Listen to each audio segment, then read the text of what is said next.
계시록의 그 두 번째 삽입 구절이 지나갔고 이제 잠시 중단되었던 그 심판 메시지로 다시 돌아오고 이어지고 있어요. 일곱째 심판, 일곱째 나팔 심판입니다. 여러분, 일곱째 나팔 심판은 우리가 심판 시리즈의 구조를 이미 살펴봐서 알듯이 하나님 나라가 완성될 때 이루어지는 미래 심판을 말하는 거예요. 그러니까 여섯째까지, 첫 번째에서 여섯 번째까지는 이 땅에 하나님의 나라가 임함으로 나타나는 현재 심판인 반면에 일곱째 나팔 심판은 마지막 종말의 때에 이루어지는 최후의 심판을 말하는 것이죠. 그런데 이것이 삽입 부분에 등장했던 여러분 두 증인 이야기가 있잖아요. 그것과 연결된다는 거예요. 왜 그렇습니까? 두 증인의 사역을 통하여 이 땅에 복음이 증거될 때에 재앙으로도 회개하지 않는 자들이 회개하고 돌아오는 그런 일들이 있었잖아요. 그런데 복음을 듣고도 돌아오지 않으면 어떻게 되는 것입니까? 그들에게는 최후의 심판이 남아있다는 거예요. 그러므로 오늘 우리는 이 엄중한 말씀을 들으면서 우리는 하나님께 속하여 있는 자인지 살펴봐야 되겠고, 하나님 나라 밖에 쫓겨나서 슬피 울며 이를 갈 자인지 우리 자신을 돌아봐야 되는 거죠. 15절 말씀 우리 같이 읽어볼까요? 15절 다 같이 15절 시작. 일곱째 천사가 나팔을 불매 하늘에 큰 음성들이 나서 이르되 세상 나라가 우리 주와 그의 그리스도 나의 나라가 되어 그가 세세토록 왕노릇 하시리로다 하니. 그럼 여기에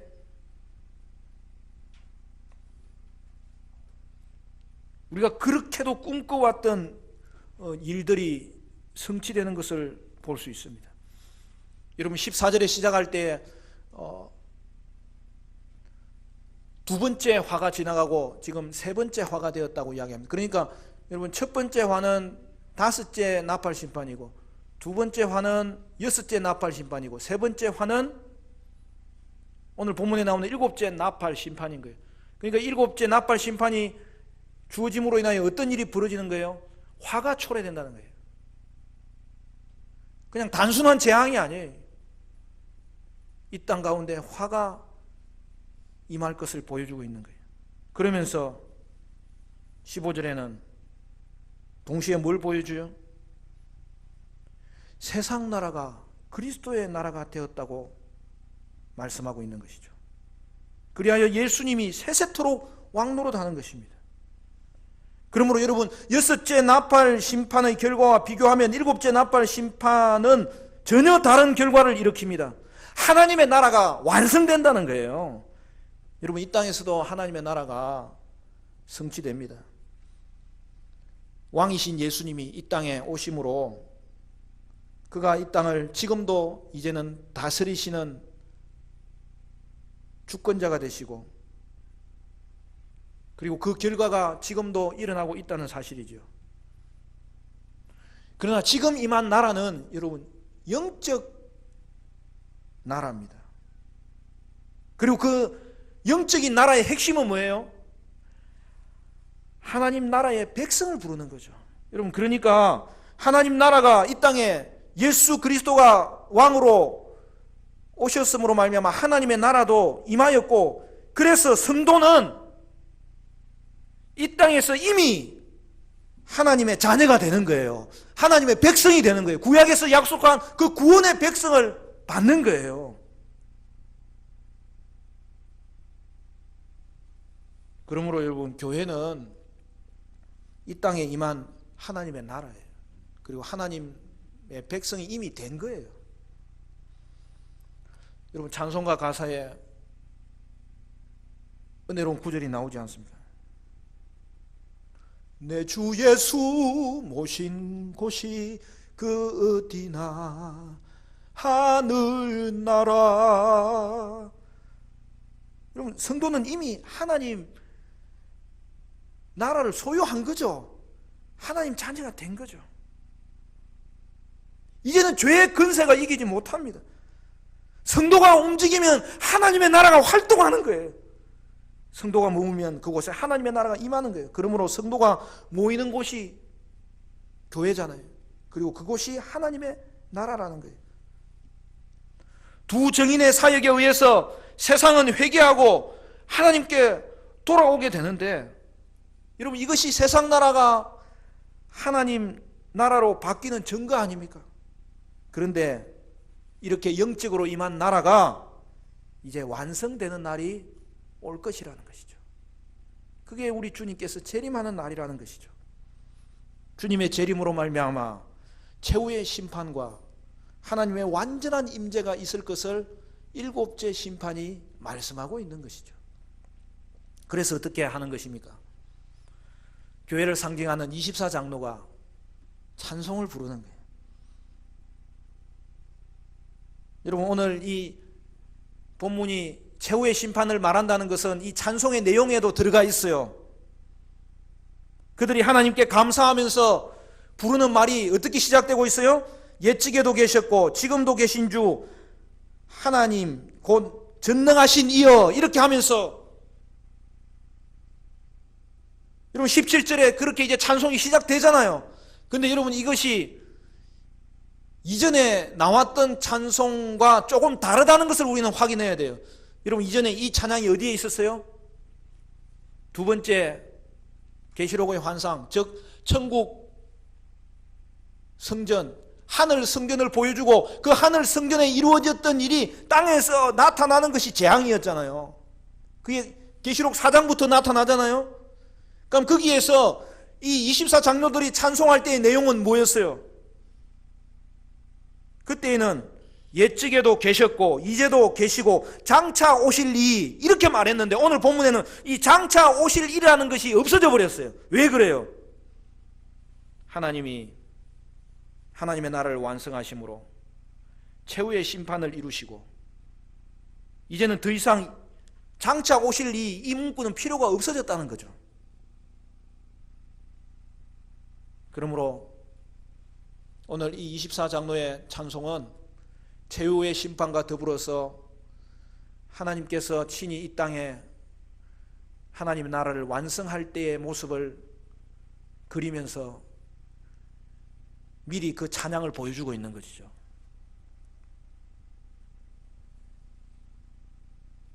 하나님이 친히 큰 권능으로 다스리십니다. 그가 다스리시고 그가 친히 다스리신다는 말은 이제 에덴이 회복되었다는 것을 보여주는 거예요. 그리고 이제 18절에 참으로 은혜로운 구절이 나오죠. 우리 18절 말씀도 같이 읽어볼까요? 18절 시작.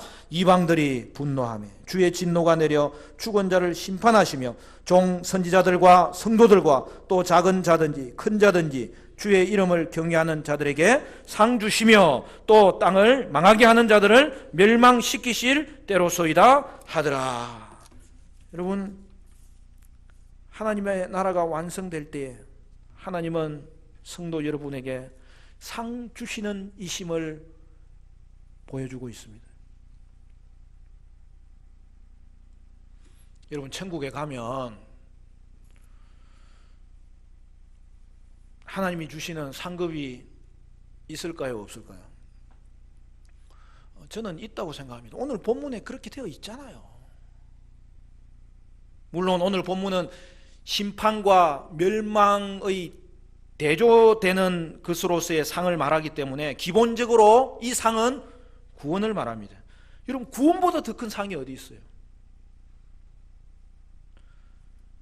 그날에 우리의 구원이 완성됩니다. 우리의 영과 육이 완전히 회복되어서 우리의 육체조차도 신령한 몸을 입게 될 것입니다. 여러분, 그것이 구원이에요. 구원의 완성이에요. 저는 그걸 생각하면 지금이라도 당장 여러분, 이 땅을 떠나고 싶어요. 왜요? 우리의 이 육신을 입고 있음으로 말미암아 이 나누어졌던 이 제약된 본성이 그날에는 완전히 없어져서 하나님 앞에서 이 구원이 완성될 때 영광스러운 모습으로 완성될 것이기 때문에 저는 하루라도 빨리 그날 좀 경험하고 싶어요.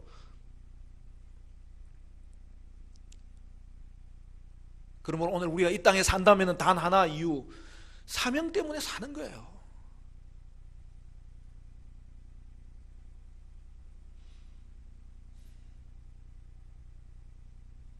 그럼에도 불구하고 우리가 영적인 축복을 등한시하고 이 땅을 살아간다면 우리는 천국에 대한 소망도 잃어버린 자고 이 땅에서의 사명도 잃어버린 자가 될 것입니다.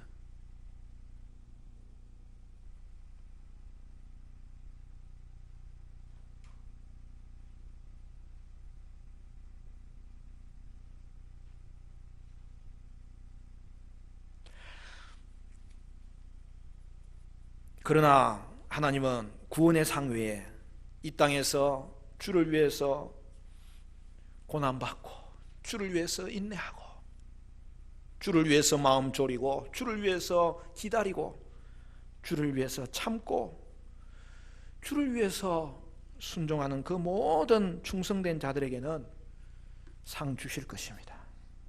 그것이 성경이 말하고 있잖아요.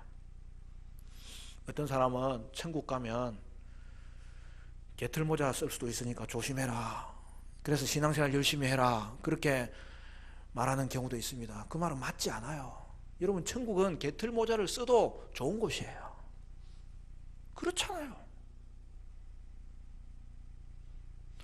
바울이 면류관에 대해서 이야기할 때 그것은 그 당시에 그 올림픽에서 최후의 승자에게 주는 그 월계수관을 말하는 거예요. 여러분, 따뜻한 개털모자가 낫지 이 나무 이파리 써봤자 뭐 하겠어요.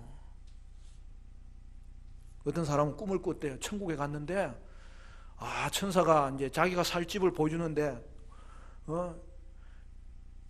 완전 다 무너져가는 저기 오두막집 오막살이를 보여주더라는 거예요. 너무 놀래가지고 잠을 깨버렸대.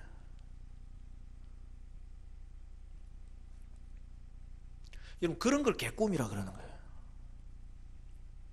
천국에는 오막살이가 있지 않아요. 어떤 사람은 오막살이에 살고 어떤 사람은 맨션에 살고, 그 옛날에 뭐 그런 찬양도 있었잖아요. 그렇지 않아요. 천국은 여러분에게 가장 좋은 집을 하나님이 예비하신다고 이미 말씀해 놓았는데 왜 자꾸 천국은 그런 곳이 아니잖아요. 그러니까 그 사람이 꿈을 좀 더 꾸었으면 나중에 보니까 그 오막살이는 하루 해변에 가서 놀아라고 하나님이 지어준 텐트였어. 그게. 그리고 조금 더 지나면은 자기의 집이 얼마나 놀라운지를 보고 왔을 텐데 그냥 빨리 일어나 버린 거야. 아깝잖아요. 다시 돌아가면 좋겠는데 그 꿈이 마음대로 꿔져요? 그러면 상급은 뭡니까? 상급은 하나님이 여러분을 인정하시는 그 표인 거예요.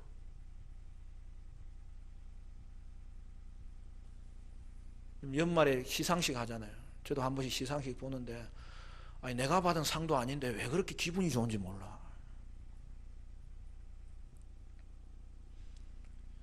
이번 연말에 이한희 씨가 상을 받았어요. 그러면서 그가 제일 먼저 하는 말이 나의 구주 되신 하나님께 영광 돌린다고 했어요. 그러면서 하는 말이 저는 연기를 할 수 있는 그 자체가 좋았고 긍지였다고. 자신은 상에 연연하지 않고 살았는데 그래도 이렇게 상을 받으니까 너무 기분이 좋다고. 여러분, 그게 바른 태도예요. 성도는 구원받은 자체가 은혜고 기쁨이고 감사해요. 하나님의 자녀된 것이 최고의 자랑이고 하나님의 자녀된 것이 최고의 긍지고 자부심이에요. 그리고 그 구원이 재림의 날에 완성될 것이니까 우리는 그날을 고대하면서 기다리는 것이죠. 그리고 또한 그날에 여러분에게 하나님은 상 주실 것입니다. 어떤 종류의 면류관인지 어떤 모습의 면류관인지 우리는 알 수 없지만은 하나님은 고귀한 그 상을 우리에게 주시면서 하나님은 우리를 인정해 주실 것입니다. 그날에 제가 상 받으면 저는 한없이 기쁠 거예요. 그리고 한없이 울 것입니다. 하나님이 나를 사랑하사 나와 함께 하셨고 내 눈물을 보셨구나. 내 고난을 하나님이 다 하시고 계셨구나. 나의 바람이 뭔지 하나님의 나라를 소망하면서 살았던 것을 하나님이 다 인정해 주시는구나. 우리는 얼굴과 얼굴을 대하여 볼 때 그 예수님 앞에 어린아이처럼 주님 여기까지 인도해 주신 것 감사하고, 작은 것들이었으나 이 큰 상으로 내게 인정하여 주시니 감사하고, 우리는 그날에 주님과 부둥켜 안고 울 것이고 뛰면서 춤출 것입니다.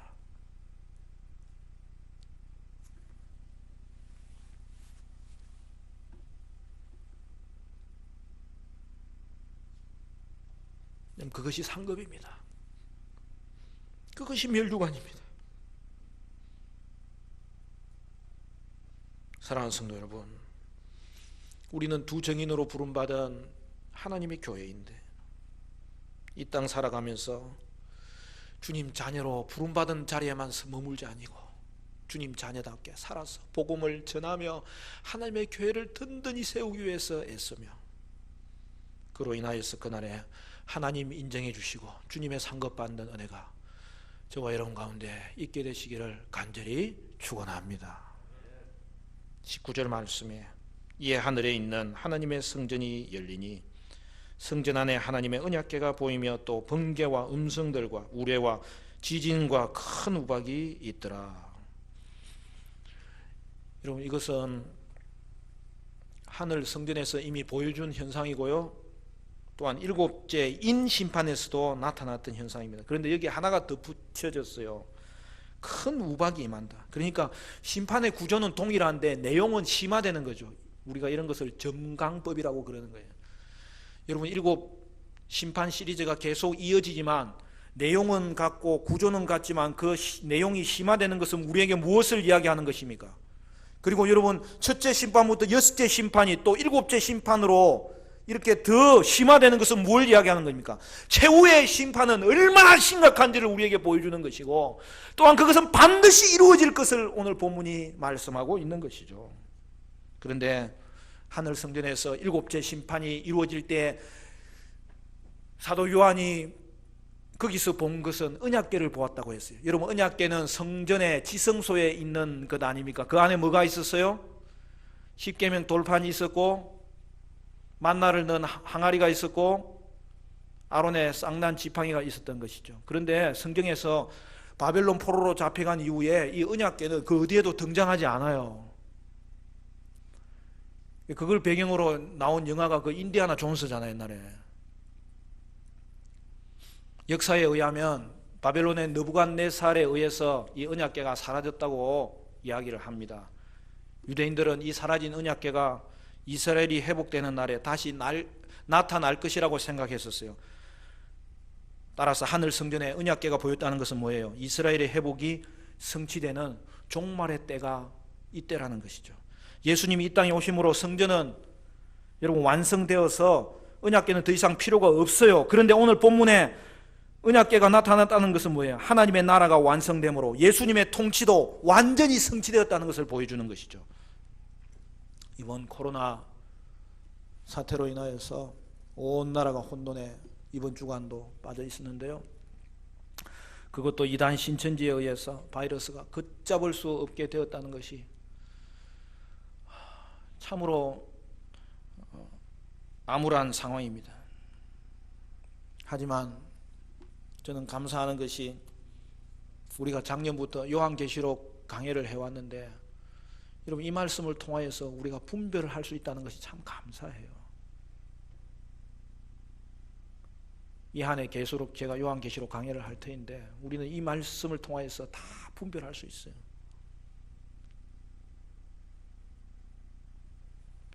교주 이만희가 자신이 신천지를 세웠다고 했어요.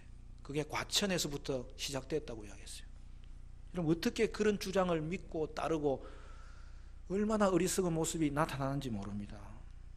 여러분, 이만희는 원래부터가 이단에 속해 있던 자예요. 맨 처음에는 전도관 박태선이라고, 우리 나이 드신 분은 다 압니다. 온 나라가 홍역을 한번 겪었어요. 그리고 그 뒤에 장막성전 그 유재열 밑에서 제자로 있었어요. 근데 그 유재열이 사기죄로 잡혀 들어가고 나서 그 장막성전의 7 사자인 목사들이 다 흩어졌을 때에, 여러분, 이만희는 그동안의 그 이단의 교리 중에서 이 단점은 빼버린 거예요.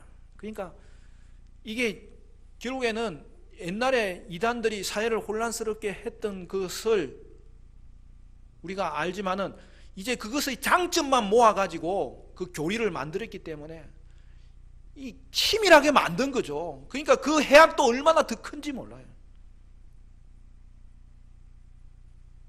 그런데 신천지가 뭐예요? 요한계시록 21장에 나오는 말씀이잖아요. 그게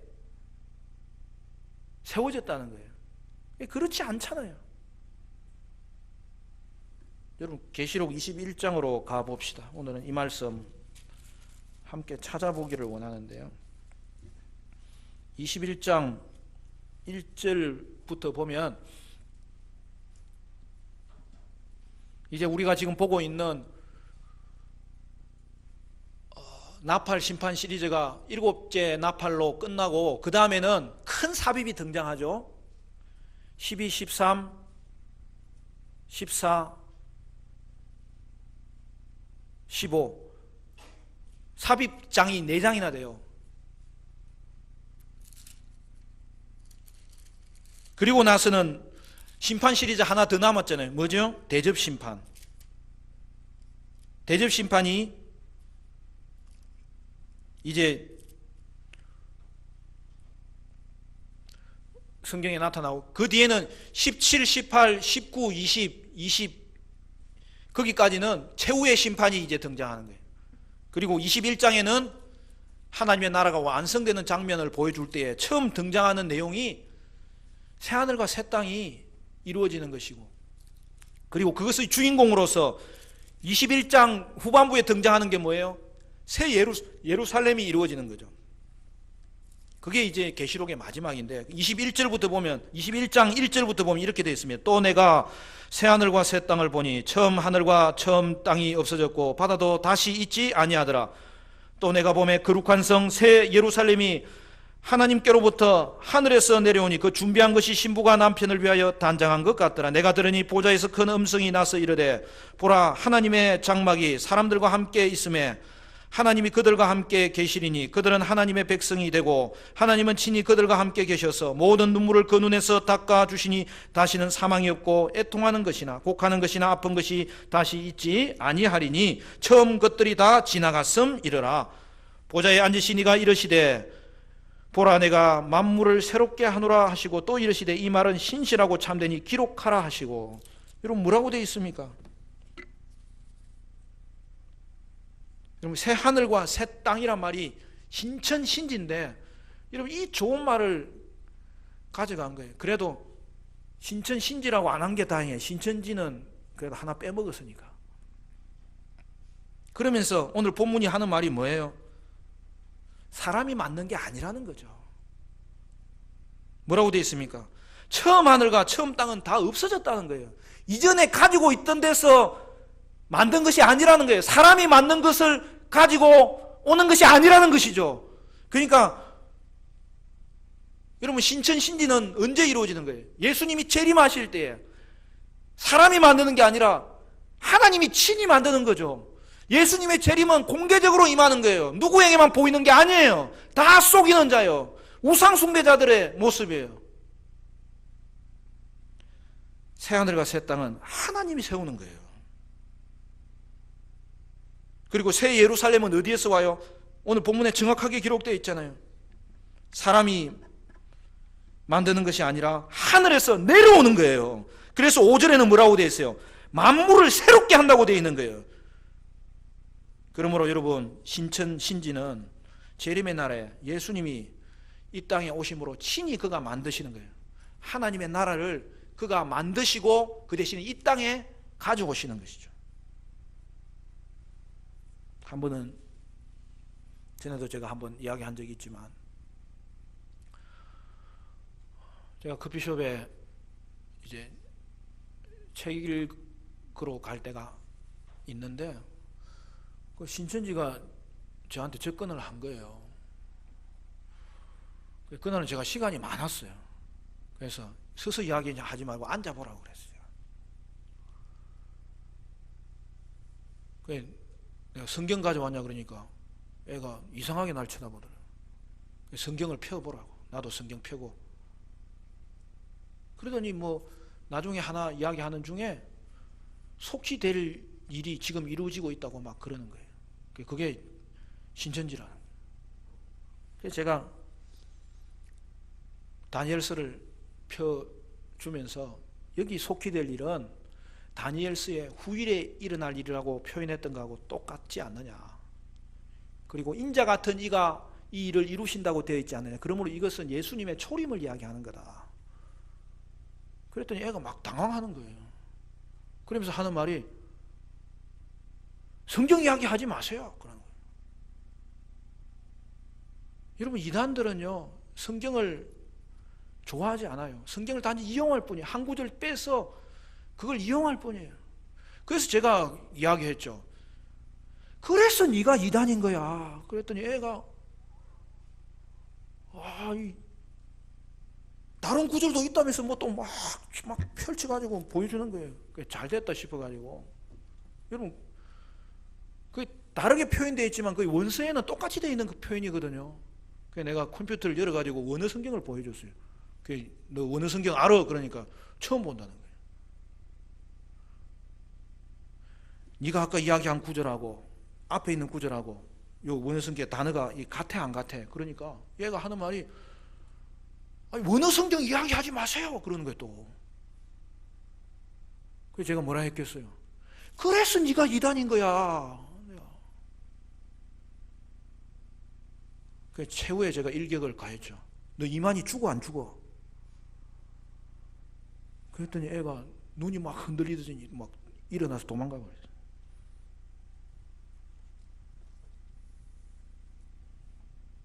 여러분, 신천지는 왕이 신예수님께서 이 땅 가운데 다시 오실 때에 그가 친히 만드는 거예요.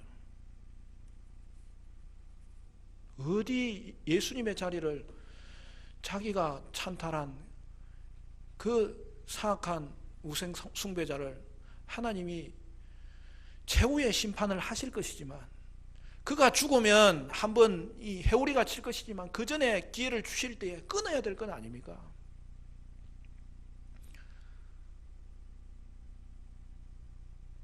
이번에 이 일이 지나면 교회들이 다시 한번 더 교회가 뭔지, 말씀이 뭔지, 이단이라는 존재가 뭔지, 국가는 뭔지 생각하게 될 거예요.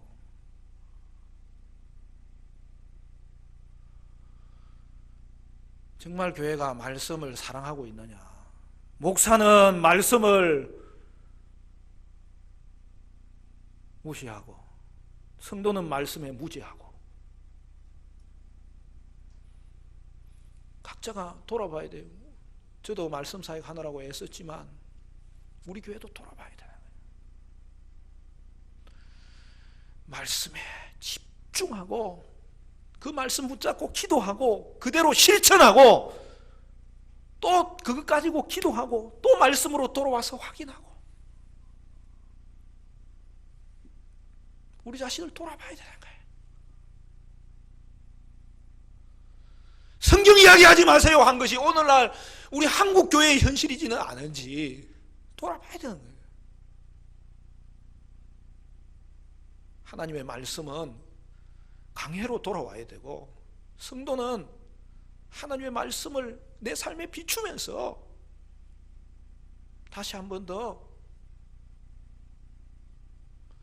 어린아이는 어린아이부터, 학생들은 내가 정말 기독 학생인지, 청년들은 내가 기독 청년인지 돌아봐야 되는 거예요. 죄송한 말씀이지만 저는 이렇게라도 우리 교회는 모일 수 있으니까 천만 다행이다 싶어요. 1000명 넘은 교회는요 모이지 못합니다. 그러면 우리가 과연 공동체인지 한번 확인해 봐야 돼요. 여러분, 교회는 한 300명까지는 공동체가 돼요. 그런데 그 이후에는 어떻게 되겠어요? 공동체 아닌 다른 요소를 자꾸 끼워야 되니까 거기에 힘을 다 소진하고 복음 전하고 세상 살리는 일에 우리가 집중하지 못할 때가 너무 많아요.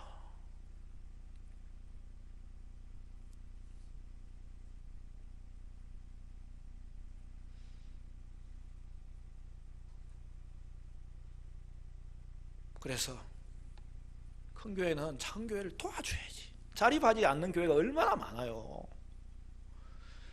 차라리 분립시켜야죠.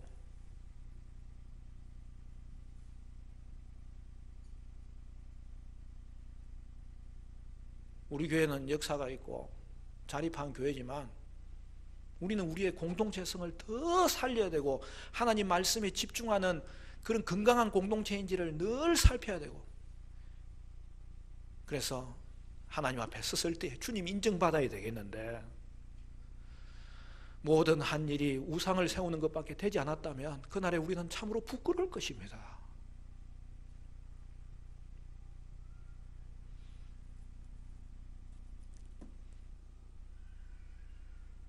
그래서 우리 교회는 하여튼 300명 될 때까지는 계속 달려가야 돼요, 우리가.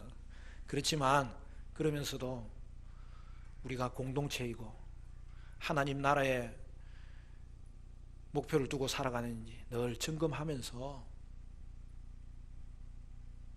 나누고 베풀고, 그렇게 살다가 나중에 하나님 앞에 섰을 때 내가 과연 하나님의 상속자인지 벌거벗겨질 때에 하나님 앞에 하나님의 자녀로 드러날 수 있는지 우리 자신을 돌아봐야 되는 거죠. 여러분, 주님의 오심을 준비하고 살고 있습니까? 그날에 주님은 우리에게 친히 새하늘과 새 땅을 이루실 것입니다. 하늘로부터 새 예루살렘을 가져오실 것입니다. 그래서 우리는 이미 임한 하나님 나라의 백성이 되어서 완성될 하나님 나라를 소망하며 충성된 증인으로 살아야 되겠다고 오늘 이 시간 다시 한 번 더 결심해야 될 것입니다. 순교적 정신을 가지고 증인의 삶을 통해서 재앙 가운데서도 회개하지 않는 자들 앞에서, 이 강팍한 세상 앞에서 하나님의 나라를 보여줘야 됩니다. 하나님의 나라의 비전을 가지고 우리는 살아야 되는 거예요.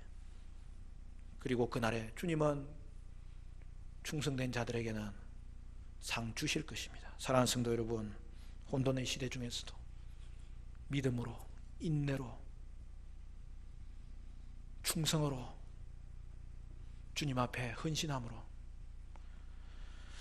주님으로부터 지금도 알아주심을 기억하고 그날에 인정받게 될 소망의 상급을 향하여 달려가시는 저와 여러분 될 수 있기를 주님의 이름으로 간절히 축원합니다.